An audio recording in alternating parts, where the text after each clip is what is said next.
டேய் மாஸ்டர், ஏன்டா ஒரே இடத்துல உட்காந்து ஒர்க் பண்ணிட்டு இருக்க? உன் முதுகெலும்பு வீக் ஆயிடுச்சுடா. எழுந்து கொஞ்ச நேரம் நடையேண்டா. ஐயோ வலிக்குது. என்ன ஓவரா சீன் போட்டுற?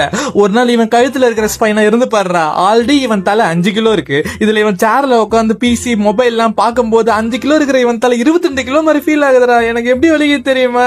டேய் மாஸ்டர், 2 மணி நேரமா ஏன்டா ஒரே இடத்துல உட்காந்து ஒர்க் பண்ற? எழுந்து கொஞ்சம் ரிலாக்ஸ் ஆகுடா. உனக்கு வெரிகோஸ் வெயின்ஸ் வந்துச்சுடா. என்னது வெரிகோஸ் வெயின்ஸ்? அப்படின்னா என்ன ப்ரோ? உன் நரம்பு பாடுறா ப்ராப்பரா ஸ்ட்ரைட்டா இருக்கு. அதுல இருக்கிற வால்ஸ் எல்லாம் பிளட் புஷ் பண்ணி ஹார்ட்டுக்கு அனுப்புது.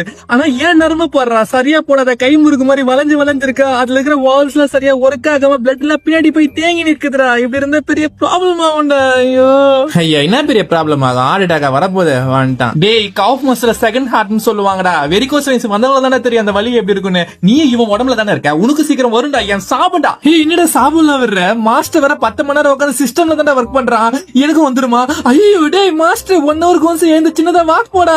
டேய் மாஸ்டர், டெய்லி ஒரு 30 மினிட்ஸ் ஆச்சு எக்ஸசைஸ் பண்ணி எங்களை ஸ்ட்ராங்கா வச்சுக்கோடா. அப்புறம் இந்த கோக்கு பெப்சில அடிக்கடி குடிக்கிறது நிறுத்துறா. போன்ஸ்ல வீக் ஆகுதுடா. ஹே, என்னடா சொல்ற? கோக் குடிச்சா போன்ஸ் வீக் ஆகுமா? ஆமாண்டா, அந்த ட்ரிங்க்ஸ்ல எல்லாம் பாஸ்பரிக் ஆசிட்னு ஒரு கர்மம் இருக்குதுடா. அதுதான்டா போன்ஸ்ல இருக்கிற கால்சியத்தை எல்லாம் கம்மி பண்ணி விட்டுருது. ஐயோ, இப்படி ஒரு விஷயம் இருக்குன்னு தெரியாதுடா. டேய் மாஸ்டர், வயசானதுக்கு அப்புறம் நாங்களே ஆட்டோமேட்டிக்கா வீக் ஆயிடுவோம்டா. அது வரைக்கும் எங்களை கொஞ்சம் பாத்துக்கோடா. இல்லன்னா நீ 50 வயசுல குச்சி யூஸ் பண்ணி தானே நடப்ப.